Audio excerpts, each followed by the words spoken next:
Hey guys, it's Ted Bogert. Welcome back to the TED Show. I'm very excited to have my friend, talented friend. He's got the hair, he's got the creative, he's got the arts. It's Juan Pablo Santa Luna is on the show today.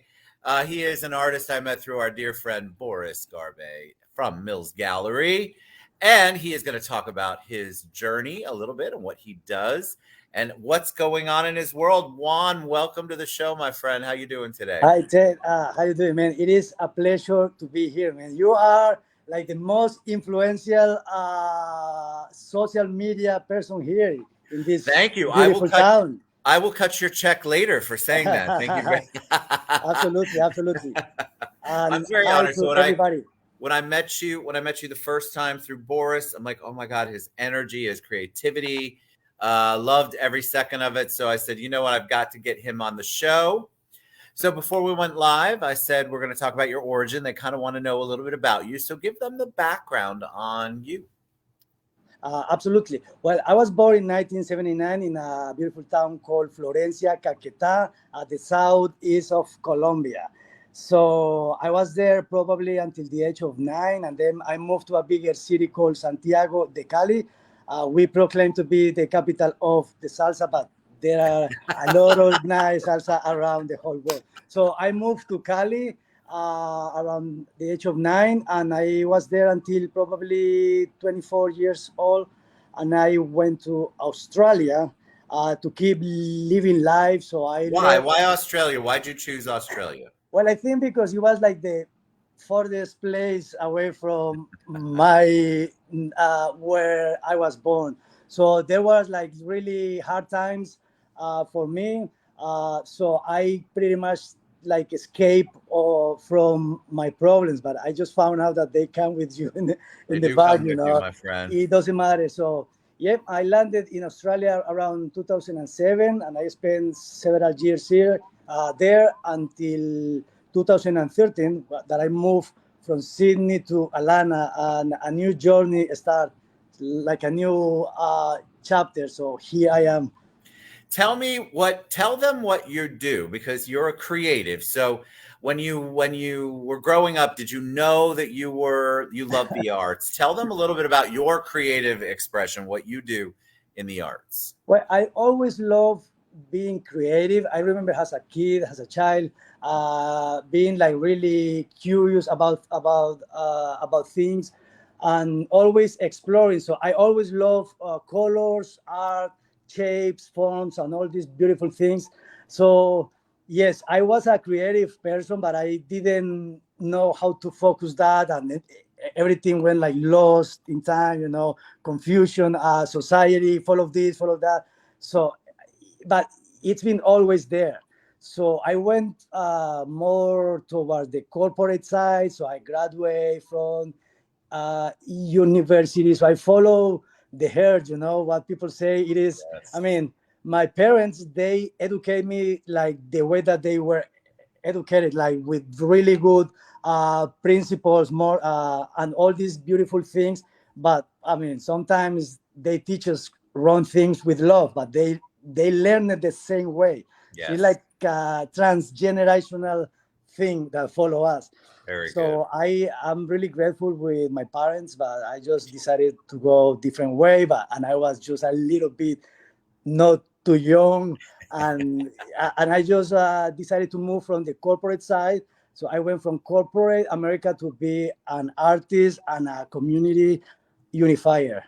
Yes, so I So saw that in your bio. We're going to talk about Community Unifier in a minute. How do you express yourself? What is your art form? Tell them about what it is. Do you paint? Do you draw? Do you sing? yeah, Do you do fire? What is it that you well, do, if we Juan? put it in academic terms, it's like probably visual arts, but I don't have any like artistic background, education, nothing. So just the love for art. And I think, I mean, everything that inspired my heart and my soul feel is truth. So I just follow it. So I do more like mixed media. It's a combination of upcycling my materials.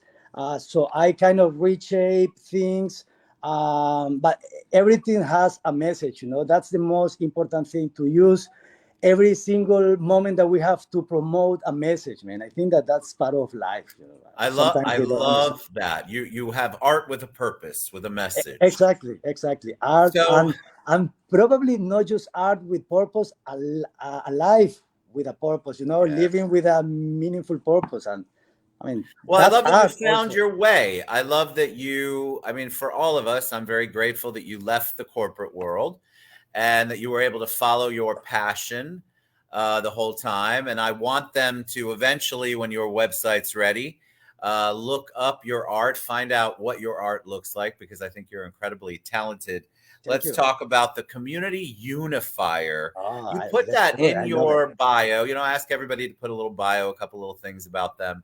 And I love that. So why did you choose Community Unifier? What does that even mean? Well, to me, it goes deeper than a leader. A leader is like it's a cliche. People talk about leadership, but they focus towards the wrong thing.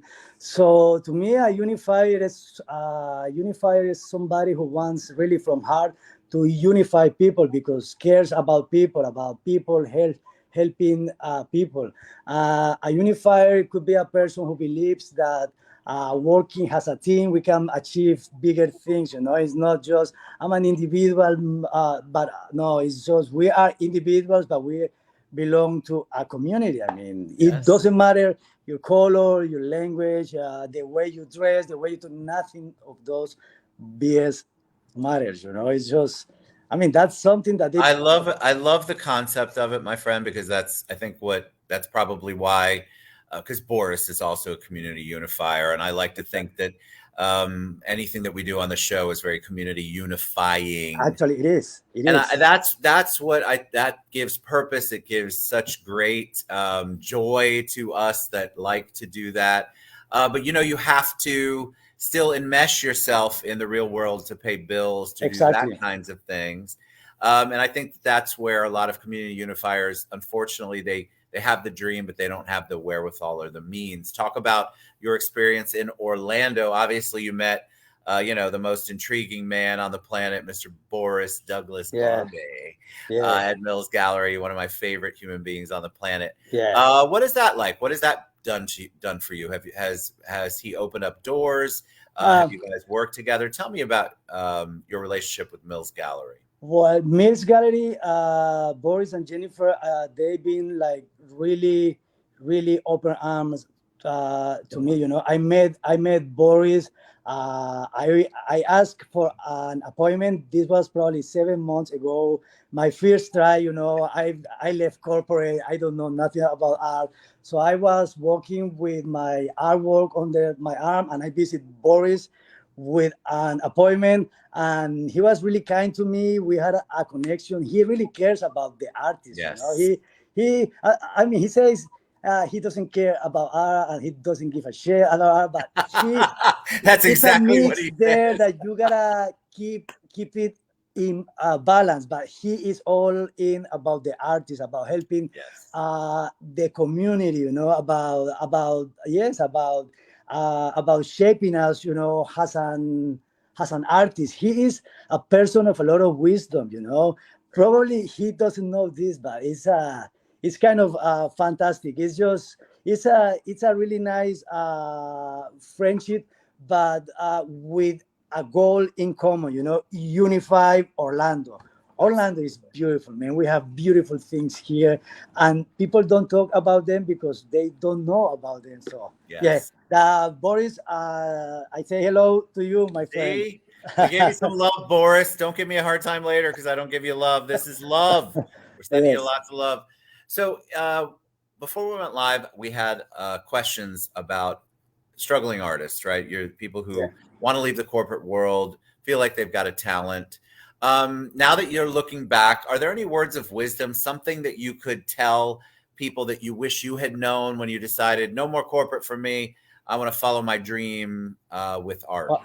Well, the corporate always chase you behind. It's always keep you those temptations with, hey, we give you more money, come here. And the better you are at doing something, the more work they give you, and more a slave you became. So my suggestion is not and advice, because I mean I'm walking my talk. It's like I'm doing it at the same time. I still struggling daily. The mind work is really hard. You really need to have a passion to live your corporate life from 9 to 5. It's a you you need to do it, but at the same time you need to do it smart.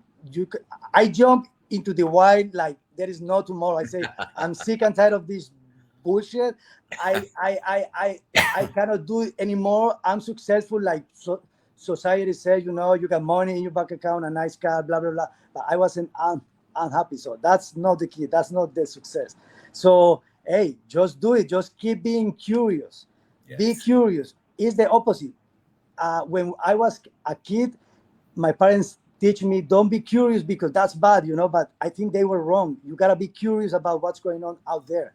Do research, read. There is a lot of things, and get some help from somebody who is doing it, or from people who is willing to share knowledge. That's something that we should do, all of us. Share knowledge. We need to do more of that. That's what a unifier does, yeah, right? And Boris is promoting that like sharing knowledge. Why you are going to die? I mean, you are going to die. Why you don't live whatever you do or did in life successfully? Just show us how to do it. And my friend. So anyway, so what's coming up for you? Are you you are growing as an artist and you're getting super enmeshed in the art community and the creative community? What's on the agenda for the rest of 2022 for Juan? Okay, besides being a community unifier and an artist, I consider myself a little bit of entrepreneur. So I learn from the corporate side. So I have ambitious plans. I want to get together with the leaders in the Hispanic community, arts and culture in Orlando, and I would like to make something big, like a cultural place for the Hispanic art and culture. We don't have that here. I mean, we have so much talent, and Orlando is getting to be known as a global city. Yes. It's unbelievable. So a Hispanic cultural center, where arts and music and good food and good friends, diversity, and talking to different cultures in between, among Hispanics and white people. I mean, everybody has to be invited, So it's like an open doors place for everybody, but it's more focused on Hispanic arts and culture. So that's my big ambition. So I love it. All right, Juan Pablo Santa Luna. I said Santana. Tell us. Oh, you have some love over here coming in. You got a lot of love, but I cannot see. Tell us the best way for people to find you, find your art, find out about you. Where on social media? Okay, and they do that. Yeah, I am on Facebook. I still using Facebook. Juan Pablo Santa Luna, just my full name with my 2 long last name, Juan Pablo Santa Luna, and Instagram is at Mr.Santa Luna. So that's Mr.Santa Luna. Beautiful. You're a joy, my friend. Your love and passion and compassion is contagious. I loved you the first minute I saw you and met you with Boris. Come back anytime. You guys get behind our creatives like Juan. It is so important. Hi, Boris and Christy. It's so important for us to embrace them because they really do have so much to give, and it is so important for our culture, for our community, for our growth as a global and a local business. You want to get involved in the arts, and this is a great way to do it. Juan, I appreciate you so much. Come back on any time, my friend. Thank you very much. You look great, like always, man. I love it. Thank you. All right. Juan Pablo Santa Luna. You guys reach out to him or reach out to me, and I will get you to him. Have a beautiful